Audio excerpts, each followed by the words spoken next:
and welcome back to Community Storytelling with Lissa Kreisler, and new friend for you to meet today, one of your own. And by the time we're done, you're going to want to be her pal, Shannon Hickok. Hi. And Shannon, you know what? I'm going to have you explain who you're affiliated with because I want to hear you tell it in your own words. Great. So go. Thank you. I am the director of Access, and Access is a program of the auxiliary at Good Samaritan Hospital. And our primary mission is to support families who have loved ones that are critically ill and hospitalized at Good Samaritan Hospital. So, two questions. One, how do you personally handle that? Because I don't think I could, because I cry more than anybody else. And two, how did that even come to be at the hospital? Because it's wonderful. So it was initially founded in 2007 by a woman named Sue Schoaf, and Sue was a cuddler at the hospital. So she was holding these, we know what that means. Tiny babies, and she was happy to do it, but her question was, why aren't the parents here? We're here and we're happy that we could help these parents, but something's missing that's not allowing the parents to be here. And what she uncovered was it's expensive to drive back and forth to the hospital. Yes. Once they get into town, it's expensive to stay, and these babies are in the hospital for days, weeks, and months at a time. So you were involved with the NICU unit. Yes. NICU unit. Yes. I don't know why I just said it that way. Yes. So we serve all hospital families, but the majority of the families that we support are families with babies in the NICU. Still? Yes. Now, so how do you support them and how do you help them? Because you just said two very, very difficult things.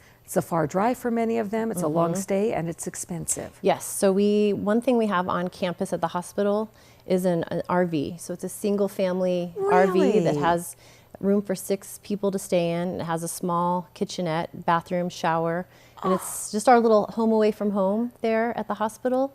So parents can stay there overnight and then be steps away from their baby. So that allows them to be there, be at the hospital, be there for the feedings. Sure, wonderful. And so that's one of our more, I guess, popular programs. So for example, last night that was occupied 236 nights out of the year. Wow. In 2016. Wow. We also provide gas vouchers, so we have gas cards, and it's primarily from Rotten Robbie gas stations, because there are some families who drive back and forth multiple times a day from, even San Jose, Los Gatos, but even further, up to 100 miles Do any away of the from local the hospital. hotels help you out? Yes. So the Los Gatos Lodge has been very, very kind about supporting our program.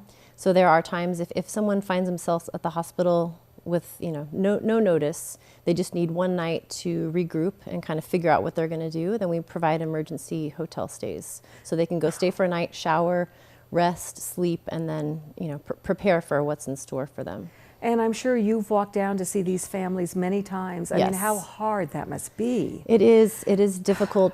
I mean, there is nothing more difficult than a newborn parent, having a parent of a newborn, and the birth doesn't go as expected, and it really is a very tragic, emotionally, physically draining time for these families because they really are expecting something very different. And then the baby's born, the baby's hospitalized, hooked up to tubes and equipment, and it's very, very difficult for these families. So, and Good Samaritan Hospital has incredible medical staff, but we want the parents to know that somebody's there for them and to support them and just to provide a little comfort during a time that they are really their worlds have been turned upside down. So, I happen to be an ambassador for the JW House. Okay. In Santa Clara, which is right next door to Kaiser. Do you think the day may ever come, and of course it involves a lot of money, that maybe somehow you'll be able to get someplace that can help more than one family at a time? That would be a long-term goal for us, and what we're deciding. I've been there now for 3 years, and what we've discovered is there is a need for some ongoing support for these families. While we can house one family at a time, there's often a situation where we have multiple requests. So we'll let a family stay for a week, they'll alternate with another family and just go back and forth. But we are realizing that would be something that would be very much needed and much appreciated by our families. Yes, well, when you're ready, you call me and I'll help you out because I realize how important it is.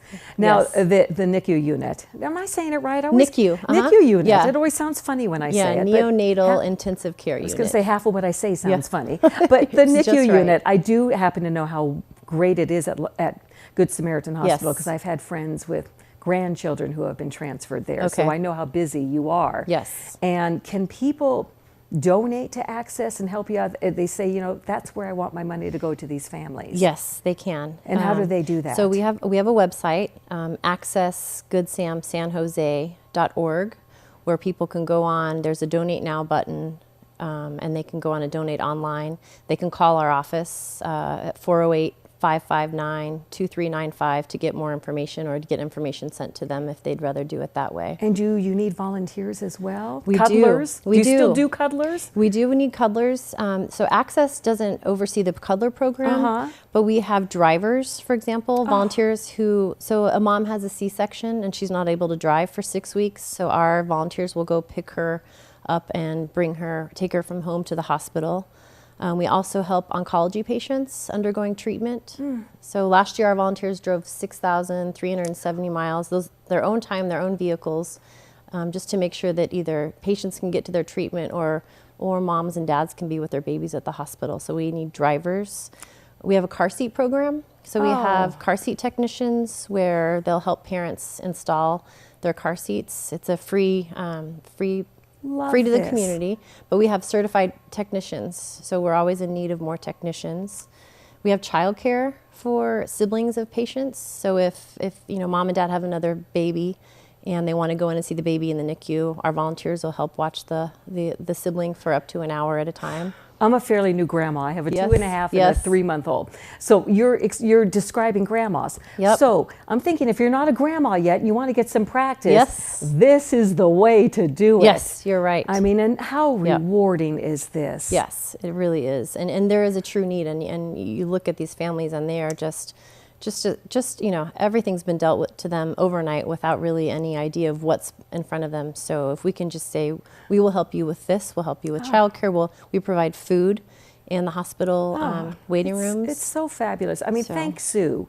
Yes. For even thinking of this and coming up with it. And then are you working full time at this? It's a part-time. So it's a part-time director, and then we're staffed entirely by volunteers. And what do you do the other part-time? I'm a mother of 2. So my son is a sophomore here at Gatos High School. And my daughter's in 8th grade at CT English up in the mountains. Wow. So it's a lot of driving. It is a lot of driving. It's my other job, I guess. I'm a driver in my other spare time. Yes. Oh my goodness. Exactly. But the best of both worlds. Yes. And thank you for even being able to squeeze this into your busy day. Well, it's such a great program, and any opportunity that I can let people know about it and how important it is, and how much we value our volunteers and really the donors and the community partners that make what we do possible. I'm very, very appreciative of their support. So when I was a little girl, like 10 years ago, I was a candy striper at Good Samaritan Hospital. Do they still have candy stripers? So they don't call them candy stripers anymore, and they wear blue shirts and khaki pants now. But they do. Because we did wear the candy striper aprons. Yeah. So it's a very strong program at the auxiliary. Okay, so here it is. You know, you have free time and you want to help, and you want to get something back in terms of just an emotional reward. Yes. That's it. And I will tell you, going to work every day, while you see some very sad stories of these families, but if you look at these volunteers that come there and they just want to make a difference in someone's world for just, you know, an hour or 2 at a time, it really is very, very rewarding. And everyone's there because they want to be there and they want to help and they want to make a difference. And really these families appreciate it, whether the gestures, you know, small or large. Yes, they just I really know how much they appreciate the support. Well, thank you so much for being with us today. Thank you. This was a story, wonderful story. Shannon Hickok, Access, which you can get in touch with either on the website, did you say? Yes. Say that again, the website. It's accessgoodsamsanjose.org. All right. Or you can call us at 408-559-2395. Got it. Thank you so much. What a story, huh? That's what community storytelling is all about. Helping people too while we're at it. So thank you for being with us today at KCAT TV 15. And if you've got a story like Shannon just shared, please get in touch with us at kcat.org.